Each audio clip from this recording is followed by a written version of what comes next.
Kia ora, this program is brought to you by Wellington Access Radio. Wellington Access Radio, make your voice heard.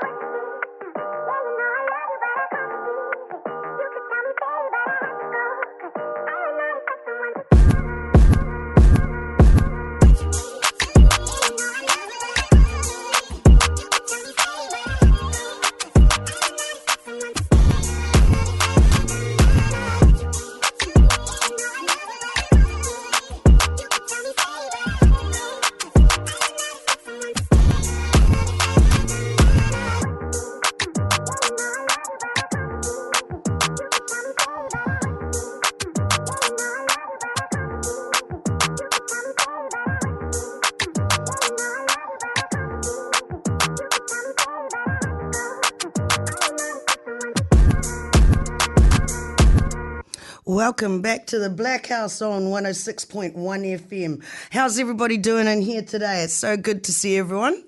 Yo, it's good. Hey, we're missing a couple of people today. Onkia's at a concert down at the Basin Reserve. And also, we've got our friend Modi. He's out learning to be a Sparky, so he's not here today. He's running around fixing people's power supplies and whatnot. But first up, I want to introduce to the show a friend of ours who's been helping me out from Cromwell all the way down on the South Island with research, programming and music. I'd like to introduce Enion.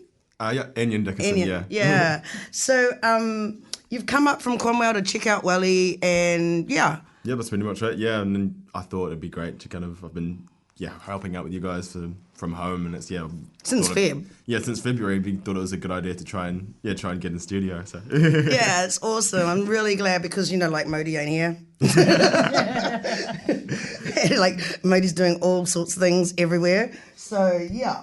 So and basically you're going to plan and come down, right? Yeah, to so stay. Looking at trying to get up here in the next probably the next month or so. Yeah, and just looking for jobs and stuff. So yeah, that's been kind of part of the trip just I guess scoping out some jobs to get me up here, and I want to get back in the studio, get in here more often. So tell me a little bit more about yourself, like your background, and you've been in radio before as well. I had some friends. We looked at some podcasting type of stuff, but that was kind of really the most of it.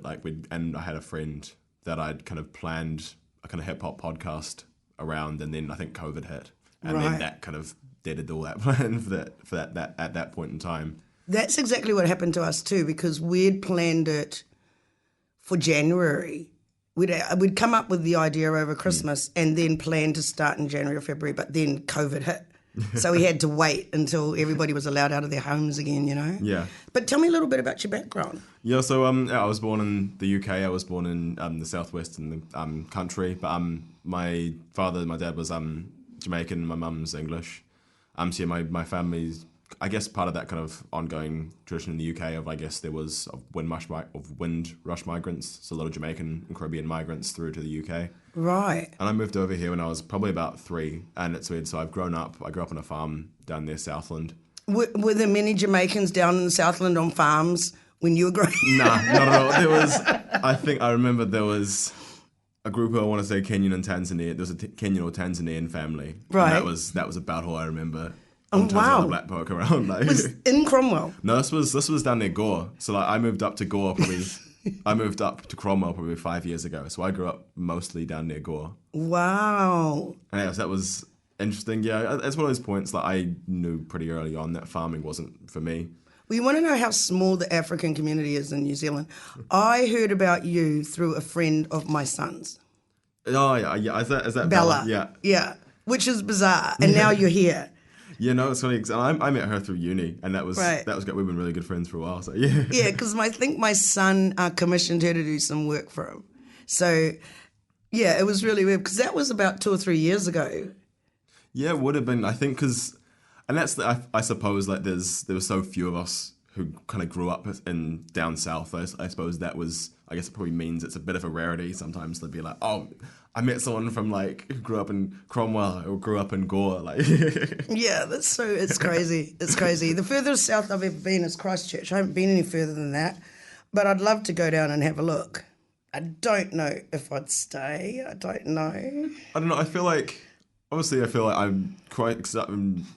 Christchurch, I've heard, is having a bit of a kind of, in some ways, an African renaissance. Like there seems like a lot of Africans in Christchurch, and I think Dunedin, like obviously with the student side of things, there are a lot of Africans in Dunedin. I think it's just part of it is that there's not necessarily the same stable community. It's not like there's having, it's a lot of students coming in and out of the city, but there's not like a lot of, there are some, but there's not a ton of families around, so you don't have that. So it's, I suppose the community is always being built off of students. Okay. And I think that's kind of the foundation. I think that can be difficult because students by nature are going to be a migratory population. Right. Well, I'm going to move to our second guest. And welcome here, though, by the way, Ian. It's really good to have you in the studio. And you've definitely got a voice for radio, I can tell. Now we've got our other guest in the studio today. And she's a multi-talented mother with interests in fashion, beauty, social media, and midwifery. And I'd like to introduce everybody to Jessie, also known as, now tell me if I get my pronunciation wrong, Techilla Yosheved. How are you? I'm good, thanks. Welcome to the show. Thank you. Thank you for inviting me on your show, Leah. Oh, you're more than welcome. Yeah. Now, tell us first a little bit about yourself. Your background, just anything about your travel through the world to come to this part of the world. Well, I was born and raised in Zambia. My name is Jessie Salumai. Originally, my original name is Jessie Salumai Mason. So I am Zambian, born and bred in Zambia. But at the age of 19, I think I traveled to Europe. Then went back home for a year, and then I came to New Zealand, got married here, and I've got kids. Yeah. 7 kids. Wow. You definitely do not look like somebody who's had 7 kids. That's pretty amazing. I do, yeah. And I think I had my kids when I was pretty young, so now I'm enjoying my life, and so that's me. So how did you end up coming to New Zealand from Europe? Like you went to Europe and then you went back, or did you? Yes, I was in Oslo. I was in Norway, and then I went back home. I only stayed home, I think, for a year and a half, and then I came to New Zealand. That's when, I met my husband. Yeah. And then I came to New Zealand. Did you know about New Zealand before you came here?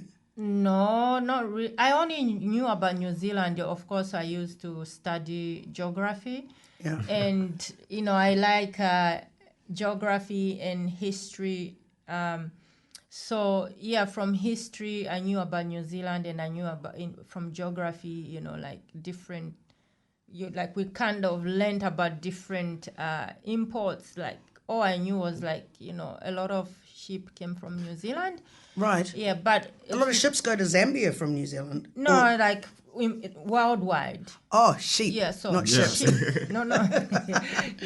Yeah, like in Lamb, Yeah. as we are celebrating Passover. Yeah, so that's how I learned about New Zealand way back when I was in school. Right. Okay. So it was not a surprise to me. Of course, it was my first time coming here, but it was not like it was my first time being exposed to New Zealand because I'd already learned about it. Yeah. Yeah. What was Oslo like? Because I know there's quite a lot of Africans in that part of the world. Yeah. Sweden and Norway as well, or more Sweden? So Norway, Sweden, and Denmark. They're Scandinavian countries. Yeah, it was so awesome, yeah. So I lived in Oslo. They call it Oslo, the capital city. And then we moved to the countryside called Honefors. Yeah. It was really good. Is the temperature kind of the same? Because they kind of look like... Or is it much colder? It is much colder in winter, but it doesn't feel that cold because I think the housing, the insulation and the heating is so way better. Yeah. I never used to feel cold. When I came here, I kind of really felt cold, but it's more cold in Oslo.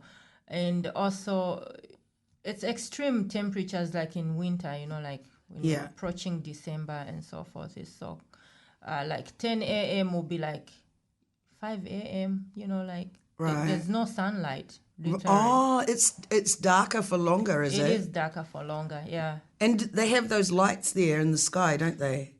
Which? Those lights what are they called? The Aurora, Northern Lights, yeah. The Northern Lights, did you get to see them? Yes, I did, yeah. But in summer, it's so lovely, because the summer stays on for ages. Oh, really? Like it's like it never gets dark nearly, like it's just bright. Is that because of where it is in the world? Yeah, no. My dad used to share in Norway, and that was very much the same thing. He'd say is that, and if you were doing summer shearing, like you could work for hours and hours on end because I suppose you're so close to the pole. Right. That as you get close to the pole, obviously in the summer the days get longer, in the winter the days are the sun might not rise. Yeah. Yeah. So I think that seemed very much like. I guess that's why suddenly you get a lot of those really nice, really long summer days. Right. Okay. Well, I'm thinking I'm actually going to take a music break now, and then we'll get back and talk about what you do. Yeah? Does that sound good? Okay. Do you want to introduce this song, the next one? Yeah. No. So coming off the kind of headline performance at Splore Festival, we've got Black City with Pogba first up. That's their latest single, and it's been shared by the Afropunk, the Black Arts group, the kind of global Black Arts group, Afropunk. So this is Pogba. I think it's probably shooting them to new heights. Keep going up.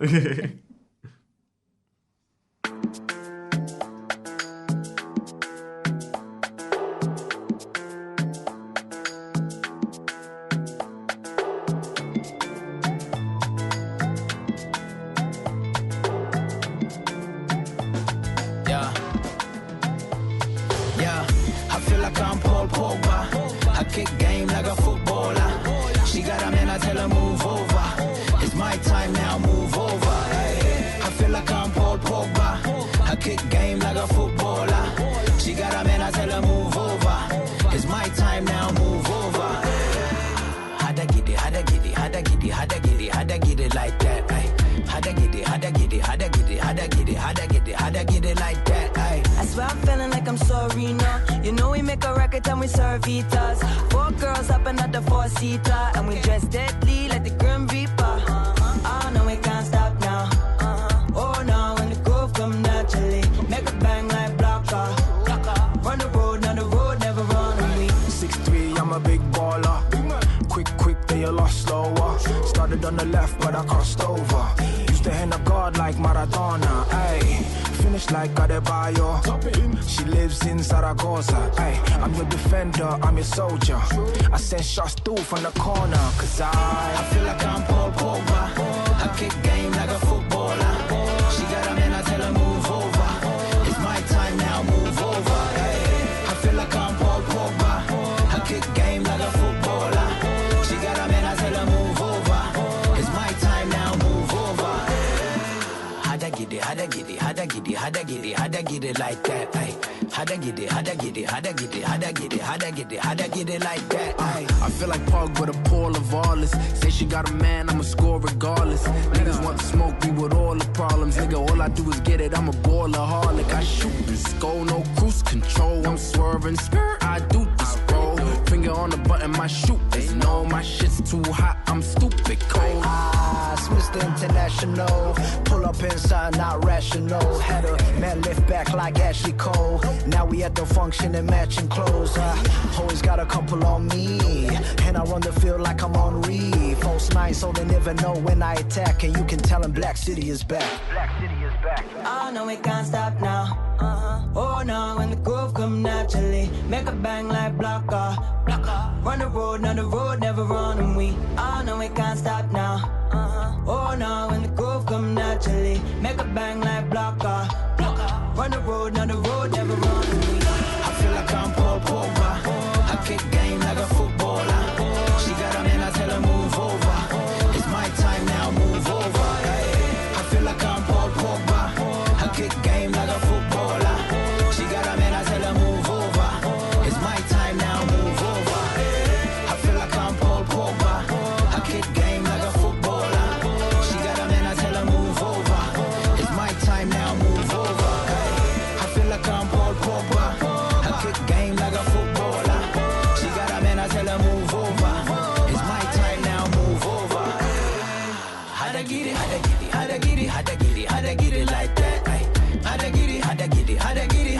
How'd I get it like that, aye. Pogba, footballer, move over, eh. And you're back. That was Black City with Pogba. That's such a cool beat, man. Like, Yeah, that's madness. yeah. Like, I think that's probably one of the best like Afrobeats tunes I've heard over here like, Yeah. in a while. So, like, Definitely. So we're back with Jessie. And first of all, Jessie, I wanted to talk to you about midwifery. That's such a specific, clear career choice. How did you get into it? I think it came out of, the passion of how I saw my midwife who delivered my first baby, the passion that she had for the women and how she looked after me. The other thing that really motivated me when I was pregnant with my first baby, I was like watching a documentary on BBC. So it was just one of those afternoons, like where I take time to watch some documentaries, and this documentary came up and it just confirmed everything, because it was all about a midwife that went all the way from Barbados, went to volunteer to work as a midwife in Sierra Leone just after the war. Wow. Yeah, so she left everything in her home country and volunteered to work in a war-stricken Sierra Leone that time. And what really caught my attention was like, how she was just so passionate about helping the African women. So as I was watching, then I thought to myself, I think I can do something like that. Right. And also, my midwife also impacted on me, especially at the time, like after having my first baby. She was so caring. So my background was not midwifery. I trained as a travel consultant. Oh. Yeah, I did a diploma in international air travel transport. So that was my main focus. So I got a job briefly with Travel Smart in Johnsonville. And then I was like, I don't think the travel industry will suit me. So that's how I started.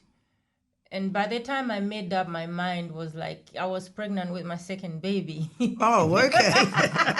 So you see, from me having my first baby, thinking about that, whether I should do it or not, there was a lots of career choices that I got accepted into. I got accepted. I could have later gone with Air New Zealand, to train with them for more, further education.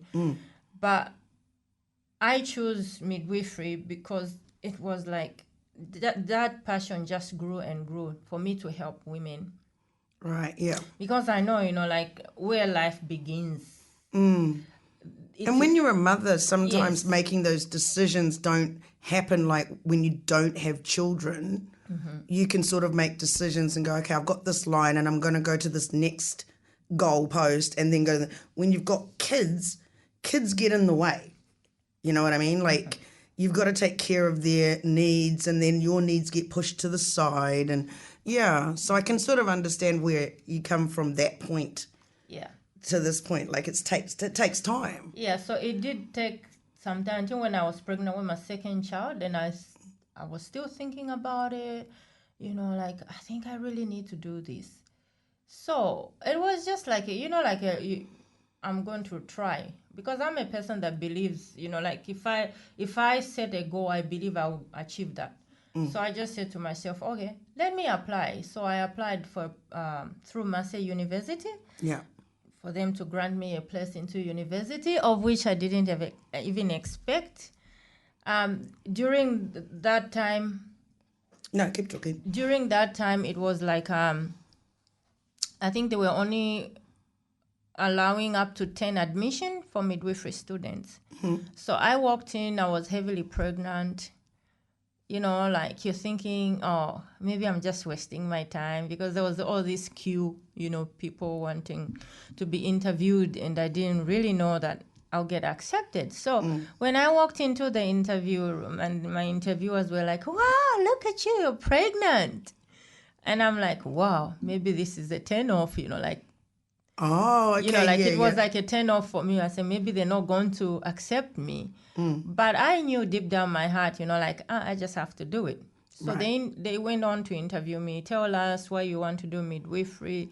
My main philosophy was like, I wanted to do midwifery in order to help women in New Zealand, as well as I was looking beyond women in New Zealand, but beyond taking back my skills back home in Africa. Right, yeah. Because of that, you know, the original documentary that I saw, that, and also integrating the midwifery, the way, you know, like, by the way, New Zealand midwifery practice is the best in the world. It is the best. Okay. Yes, international standards, it is the best in the world. So I thought if I gain those skills, I'll be able to impact back home in Africa. Right. And having the philosophy, you know, like just seeing birth as a natural process of a human being, as a woman, it's a natural process for us to go through that. So, but the way we look after women and the care that we give them can be different depending, you know, which country. So what's midwifery like in Zambia? Well, midwifery, in comparison, because for me growing up, I never experienced it. I never had a baby in Zambia, but you hear different stories like, oh, you know, all these, my aunties, my cousins that had their babies, you hear different stories like, oh, maybe the midwife was yelling at you and this and that. Yeah. Or you should not scream when you're giving birth. So to me, that was a horror because I never experienced that here. Then I said, well, I think when a woman is going through pain, we should be there to kind of comfort her, you know, to encourage her that she can get through. And when I heard stories like that from my, you know, like it was unbelievable. Like, how would you treat a pregnant woman who is going through labor like that? Yeah. And that's the most incredible, most painful time. It is, yeah. And for a woman, like for anybody, I don't think men could handle it. I don't think so. Probably not. Probably not. I don't think so. It's like you're crushing, like they say you're crushing maybe 200 or whatever, 1,000 bones. Actually, my mum once told me what childbirth was like, and she had the most accurate description.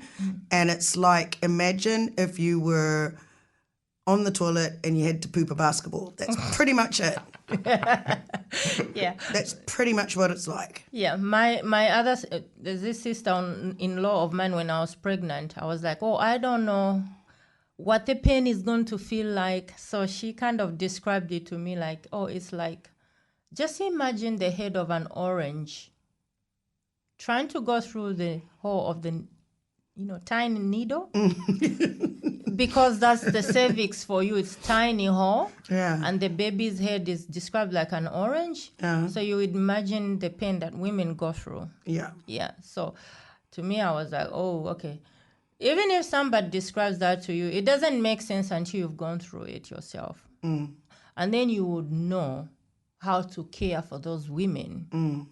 But in saying that, I'm not saying that midwives who don't have children, they don't give the same care as we who've had children. No, they do have that care because they've been trained and they have the experience. Yeah. Yes. So as doctors. Yes. So, okay, is the training very long? And do you? I actually really want to ask this question. Do the woman come to you, or do you go to the woman? So it depends. If you're an independent midwife, of which I did that for 5 years, if you set up a clinic, they can come to you antenatally. But those who can't, you know, like who can't afford petrol and this and that, you can go and visit them in their house. At the moment, I'm not working as an independent midwife. I work for our Kairangi Birthing Center unit. Oh, right. Yeah. And where is that? It's in Lower Hutt. We opened about, I think, nearly 3 years ago. Yes, a nice birthing unit. And we are all about promoting natural birth. Yeah, so but when women come there, they want to have a natural birth with no intervention. Yeah, but if any complication arises, and we transfer them. The ambulance is just like within 10 minutes, they go to Lower Heart Hospital. Right. Yeah. Or those women who feel like they can't handle the pain anymore and they want to go to the hospital for the epidural. We transfer them as soon as they request. But it's more like a home environment. It's like, it's really flash. Like a hotel kind of type service, so I think a lot of women are enjoying. And so, in the birthing unit, do they do like water births and things like that? Yes. Yeah. And what's the difference between doing a water birth and like a non?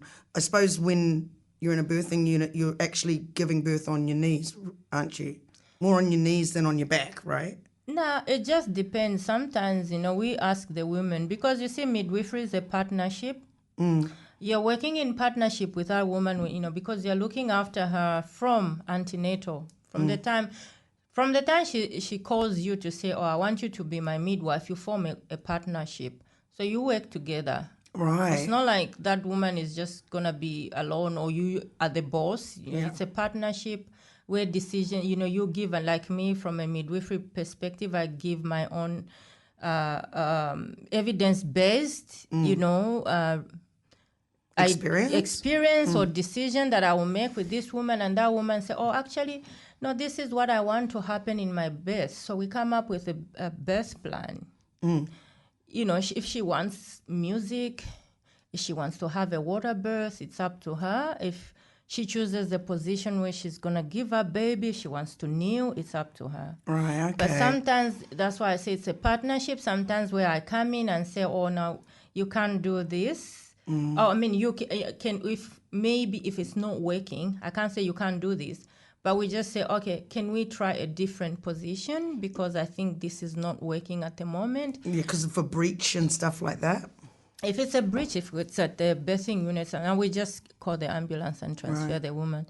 So, but it's just that decision making. You are constantly engaging the woman, in her care. Yep. You are not the main boss. She is the boss too. So you are working together, and that's the mutual respect that I really love about midwifery practice in New Zealand. Yeah. Cool. Yeah.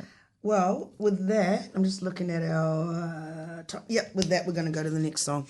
All right, I'm going to get you to introduce it again. Yeah, so next up is Jessie Avazond with Batman. So Jessie's Zimbabwean born, and then I think Afro-Kiwi and Afro-Aussie. And so I know him all through Dunedin, so he's one of the longest serving members of Dunedin's hip-hop community. And I only heard about the hip-hop community from you. I didn't even know there was anything going on down there. Yeah, so I think I think he's probably I'd have to say probably one of the pioneers of drill in New Zealand. And then this song was recorded probably 3 years ago. Right. And he's just been, I remember over the past 3 years, he just always dropped little hints of it. And he was like, it might come out, or it might come out. And then he finally dropped it last year, and it was great. I was stoked. I've been waiting on this. Okay, cool. So yeah, this is Jessie Avazond with Batman. Sweet. Cool.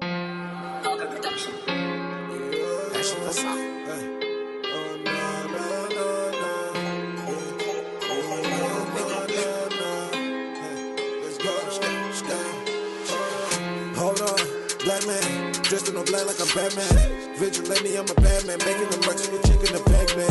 Evil boy, madman, blowing up Baghdad. See them niggas with the straps and run through the city like nigga, I'm Batman. Hold on, black man, dressed in all black like a Batman. Vigilante, I'm a bad man, making the Mexican chicken the bag man.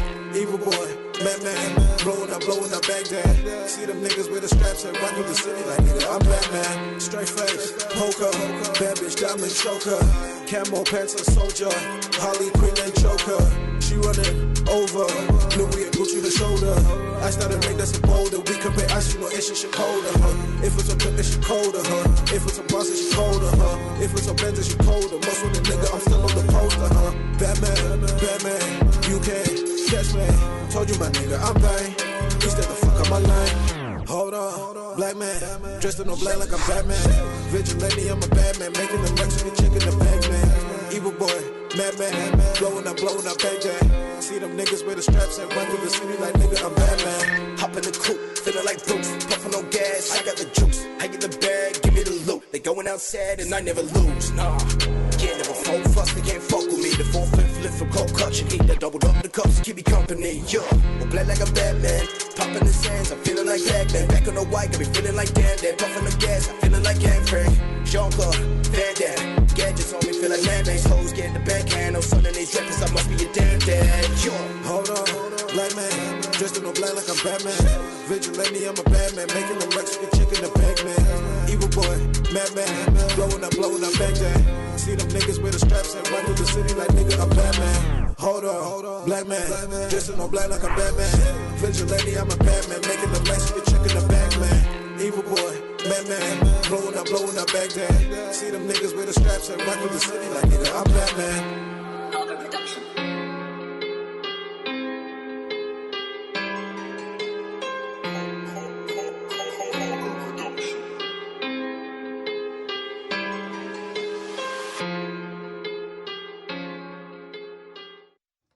And we're back with the Blackhouse on 106.1 FM. Hey, Jess, I was actually looking at your Facebook the other day, and I noticed that your daughter was in it, the midwifery centre. Is she training to be a midwife, or she was just in uniform? No, she's not a midwife. So she's a healthcare assistant, right? Maternity care assistant. Yeah, so she comes in just to help. She's not a qualified midwife. All right. Is she interested? No. No. She's taken, when was that? This week she told me that, oh, Mom, I've taken a turn. I'm going to uni. I'm going to do marketing and international business. Right. Oh, okay. Everybody seems to do that. What is it exactly, marketing and international business? I don't know. Is it a business degree? I don't know. It's one of those things degree. that feels like, I feel like at Otago it seems the same as well. There's a lot of people like, oh yeah, I'm doing especially marketing, I think. I suppose, it's one of those things that maybe just people appeal to it. People are like, yeah, I can do that. Like, I can sell things. Like, Yeah. Oh, I used to I used to do selling over the phone in Australia. I did for a very short while. I hated it. I don't want to sell people things they don't want, but they want you to sell things they don't want. Yeah, but like my daughter, last year, because she did a business paper in her college, so they were asked to come up with a product that they would sell. Right. So she made her own lip gloss, and she sold all of them. Wow. Yeah, like people were making orders on Instagram, on her Instagram page. Yeah. And whatever she made, and they were all homemade. Yeah. She sold them. Awesome. Yeah. Oh, I want some. Is she still selling them? She's still making them? She can make if you request, yeah. Okay, I request. But talking about selling and marketing, I noticed that you're also into fashion blogging on Facebook. And you always look, if you can see her, if you can't see her on her live that she's doing right now, Jessie is dressed up to the nines right now. She always comes in top to toe, head to toe, just absolutely smick. That's a New Zealand word, so it means really good. So tell me about your passion for fashion. Well, I love passion. I think it comes all the way. You love passion or do you love fashion? Oh, passion. Everybody loves passion too. Passion fruit. No, I love fashion. I think it's just the way, like, from my upbringing, really.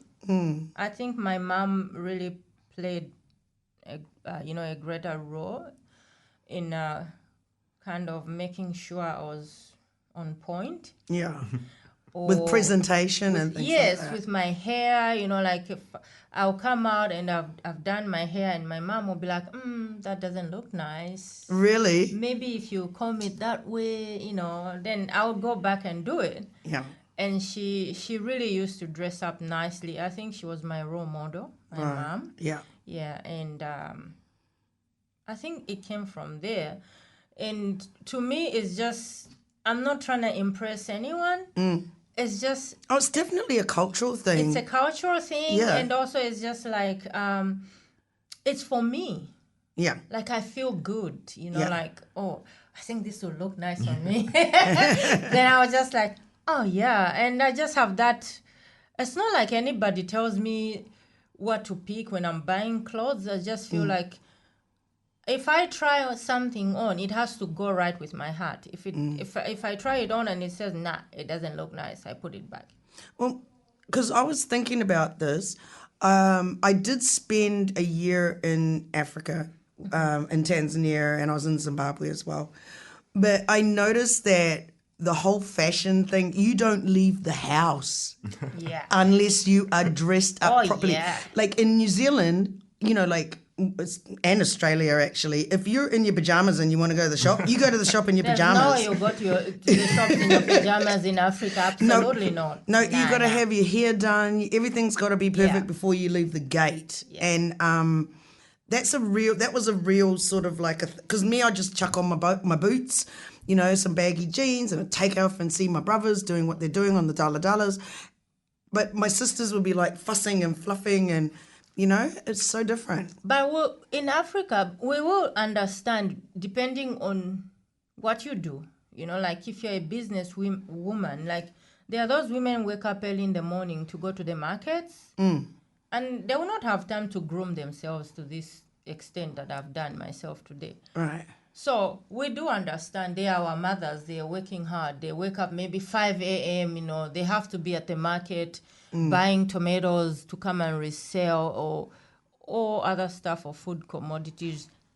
We don't expect them to turn up nice, but they always kind of make an effort. You know, we have our chitenges here. They call them lava. Yes, but very colorful. Even when they tie it, it's very, very, very colorful. So Zambia is chitenge, and we say kitenge. Yeah, Zambia is chitenge. Yeah. So, I mean, even if they are waking up at 5 a.m. in the morning, they still look nice. Yes.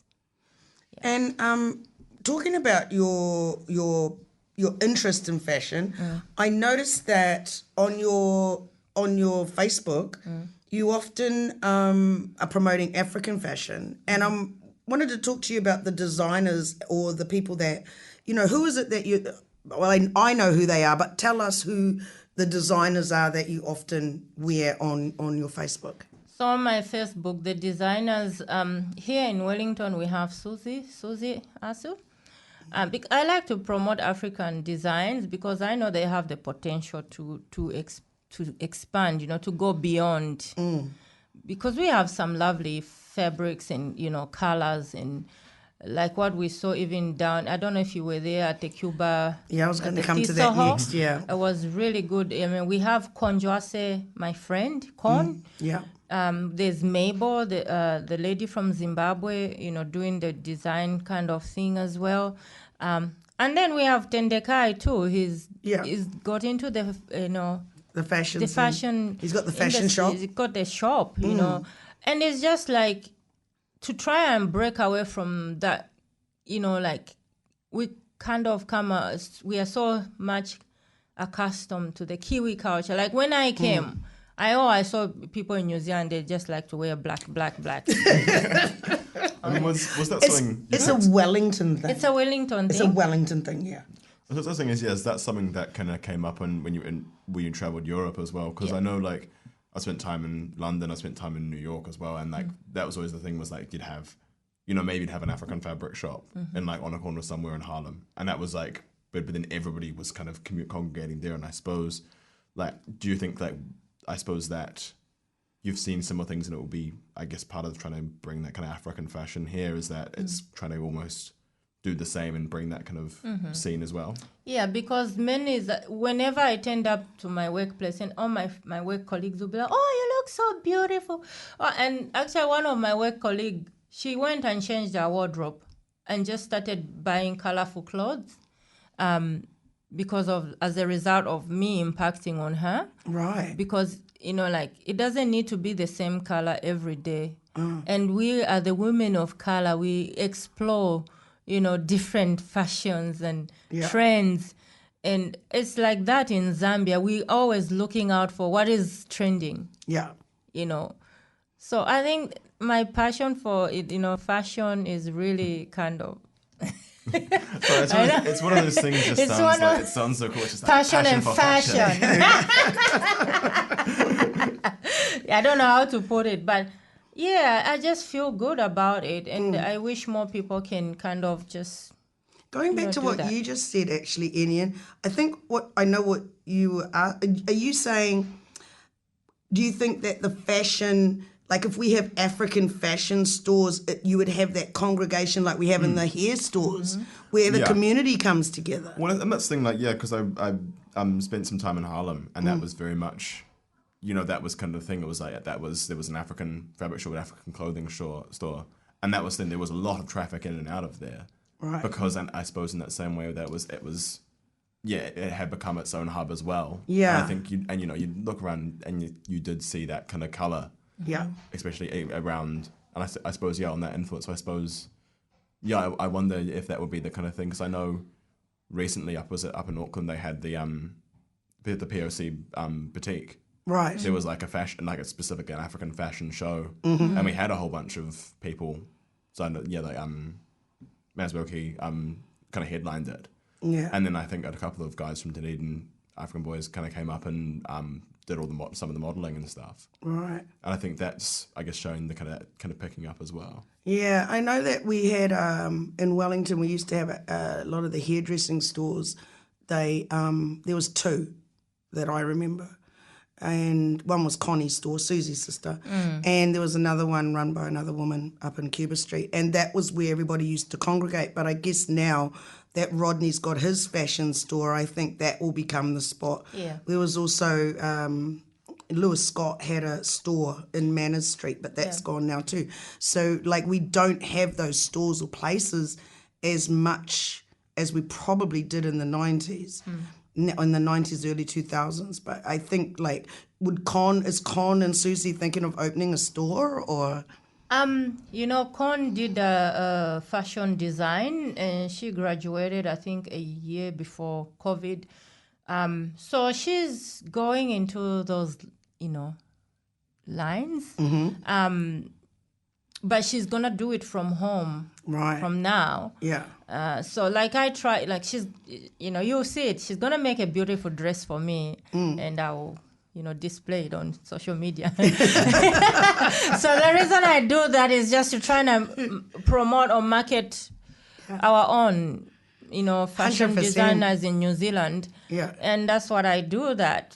Yeah. And, people, we inbox them. Yeah. Message them. Absolutely. I want to get a dress off Susie. I really like that, the one that she did with all the shirring on it. It's really sort of scrunchy like that all the way down. I really like that one.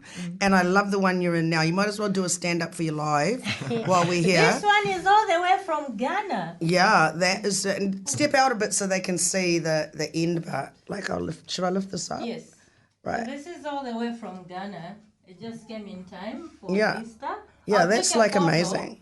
I'll take a photo, once we've done this, we finish with this, yeah.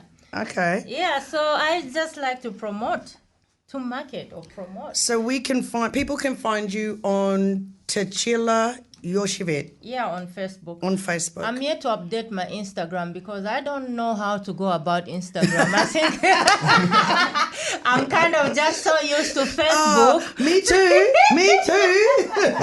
Well, that's like for me, I'm in the same boat where I really, I guess because I wasn't a particularly visual person, so I didn't get onto Instagram for ages until I absolutely kind of had to. Yeah. And then it's that weird point of now, what do I do with this? I don't know how to use this after. Yeah. And I'm a person that hates having my photograph taken, and all it wants to do is take your photo. No, I need to get somebody else to do that. That's why we have Onkyo, our Instagram superstar. So I'm going to go to the next song now, and then we're going to come back to you after that. You can go ahead and introduce the next one. Yo, so the next song is Best Friends with Jessie and Okenyo? Yeah, Okenyo, yeah. Yeah. So obviously, if you don't know who Jessie is by now, what's happening? Exactly. But obviously, she's obviously New Zealand's premier Afro-Kiwi artist, and probably one of New Zealand's premier artists anyway. Yeah. Obviously, coming off the back of the performing at Cuba Duba and Splore last weekend. And yes, obviously, like, I think the background of the track is that I think Saweetie did 3 different remixes. The first, obviously, her original version was with Doja Cat. Then she did one with Stefflon Don from London, and then one with Jessie and Okenyo. And that's the kind of, like, I guess it's in the sense that it's finally getting that kind of global black kind of music network kind of up and going. And here's the crazy thing I found out. Both Jessie and Okenyo's Kenyan Australian, so Afro-Australian, and Jessie's Kenyan. Yeah, Kenyan Kiwi, yeah. Yeah, so go the Kenyans. Wow. Kenyans in the house. Yep, Kenyans are in the house. So here it is, Best Friend.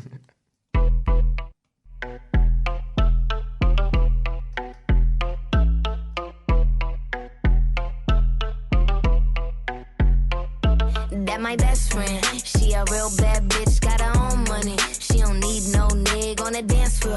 She had 2-3 drinks, now she twerking. She throw it out and come back in. That's my best friend. She a real bad bitch, drive her own car. She don't need no lift in a strip club.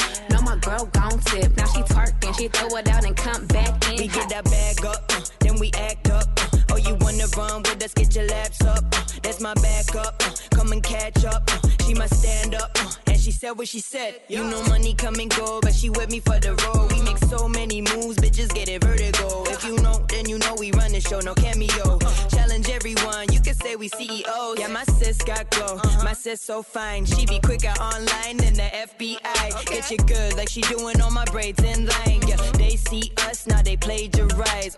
All my girls as a gang of us. 2 girls, 1 mission, looking dangerous. Now they ain't got the range, cause the range is us. Now we ain't choosers life, it was made for us. Yeah, That's my best friend. She a real bad bitch, drive her own car. She don't need no lift in a strip club. No, my girl gon' tip. Now she twerking, she throw it out and come back in hot. Toot toot, yeah, we looking enigmatic. Green with the envy, cause we out here stopping traffic.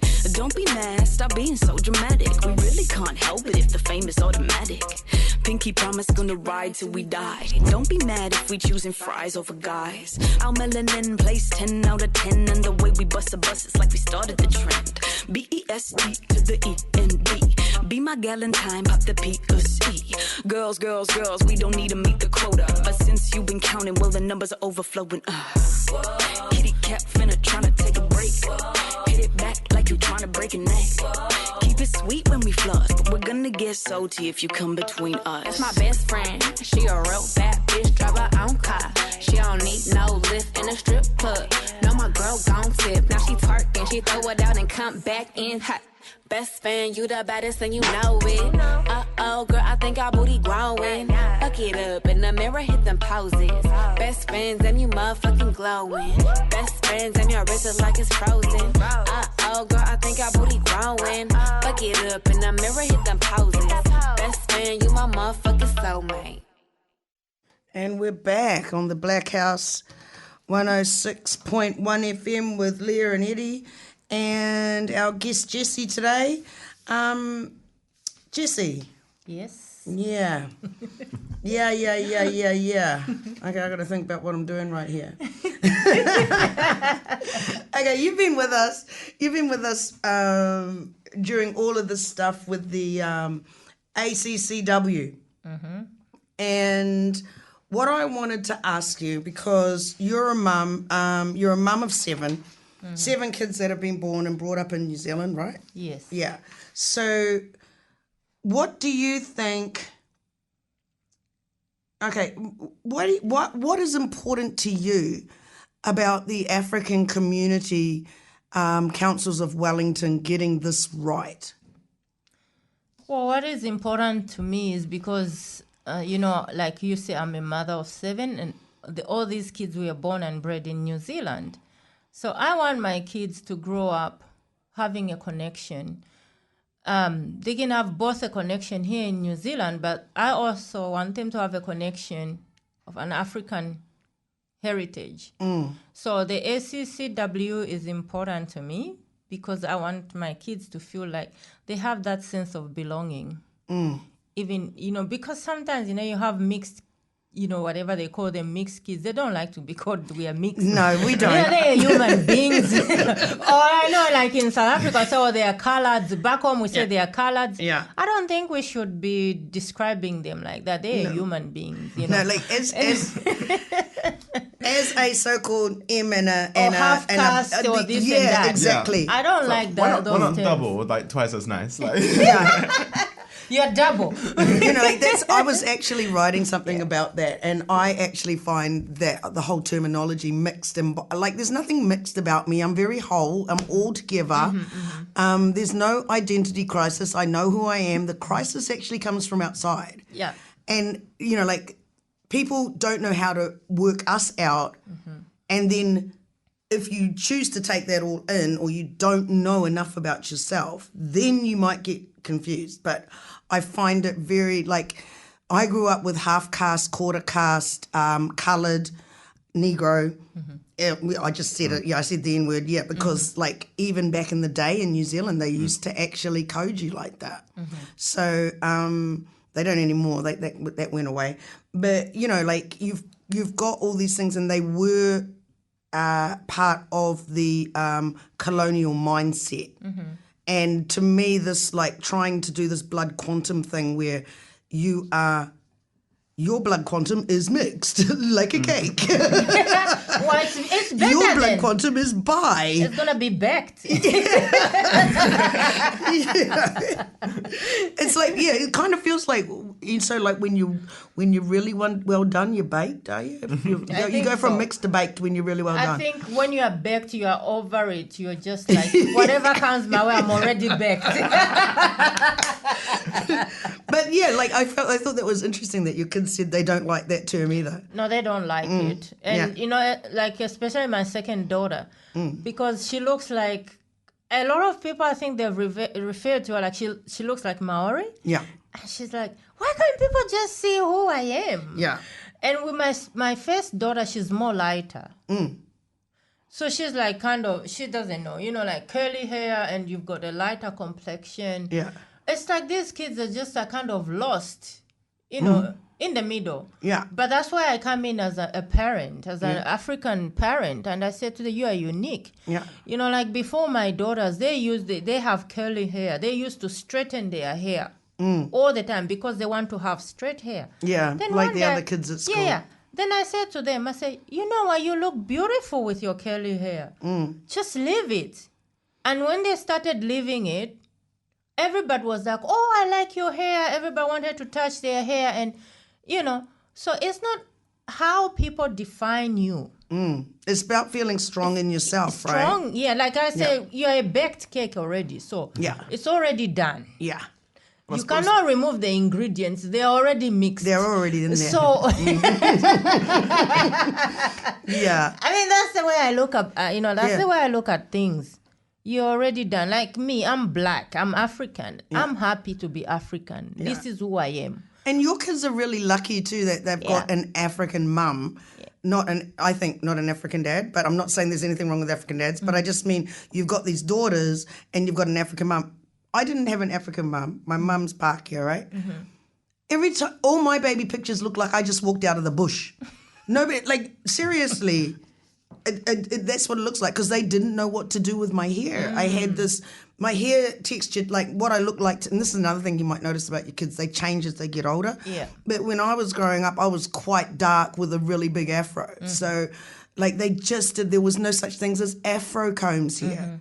Yeah, one thing that's the thing for me, because I'm same sort of things. I grew up with the white side of my family, and that was very much like, this is probably the longest and thickest my hair's been.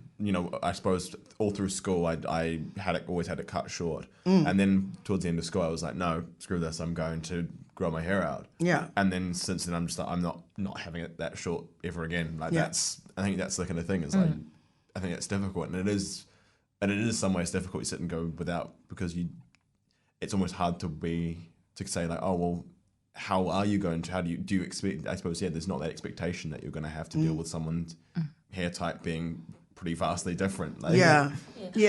And I mean, in the South Island, you'd have an even harder time finding, even though you've got soft curls like my hair is today, if you saw me as a kid, I looked like Angela Davis. It was insane. Like it just grew out like this, and there's nothing. And this is the 60s, right? So, but in saying that, because you said that your mom was Pakia, she was English or white, whatever. You know, because maybe she just didn't have an idea on how to look after your hair. Like with me, you know, like I chose to do this. Because I just kind of, you know, I was kind of just tired of doing stuff to my hair. Yeah. Then I said, okay, I'm just going to go natural. I'll do dreadlocks. Yeah. And yours are so nice and tiny and tight. Because I did dreads too. Yeah. And I did it out of frustration, not out of choice. I did it because I got traumatized so much by the hairdressers that I just grew them. But yours is so nicely defined and, you know, the same size. But mine were more like Bob Marley dreads. They were just like big fat ones, yeah. Yeah. Yeah. So, I mean, we you know, you're talking about SCCW. And so it's about bringing those two cultures together. Yeah. And I see, like, even in the SCCW, we need to be careful because some of these men or women are married to, you know, different people. They're married to people who are from here or from Europe.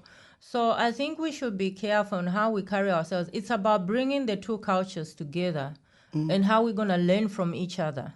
Right. And how we're going to, you know, like, how we're going to... teach each other, because like you say, maybe your mom didn't know how to look after your hair. No, she didn't. Yeah. Nobody did. Now we can like come in and say, hey, Leah, this is how you do your hair. This is how we do it back home. And you learn from that perspective. Yeah. Yeah. What do you think about the nominees introducing themselves to the community, like when they decide when they're going to put nominations up? Do you think that they should introduce themselves to the community, and what vehicle? Should they do it through using technology that we have, or do you think it should be in an old-fashioned way of face-to-face meeting? Or what do you think in New Zealand, like in today's world? Well, in today's world, I mean, we are on social media mostly. I think it would be a good idea for someone to make a video. It doesn't take long, you know, people to introduce themselves. And we also, you know, need to know about the visual aspect of somebody, the way they express themselves in that video, and the message they're going to carry for their campaign in order for them to be voted. Right. I think it should be both video and if maybe a photograph of someone, or maybe if we can put them on the SCCW website. Right. You know, somebody with their photograph and a description or a philosophy about why they want to be chosen. Well, I'm just looking at the time and we've got to pack it up. We've gotten to the end. Thank you very much for both of you coming in. That program was brought to you by Wellington Access Radio. Get your voice heard. Thanks New Zealand On Air for funding accessmedia.nz.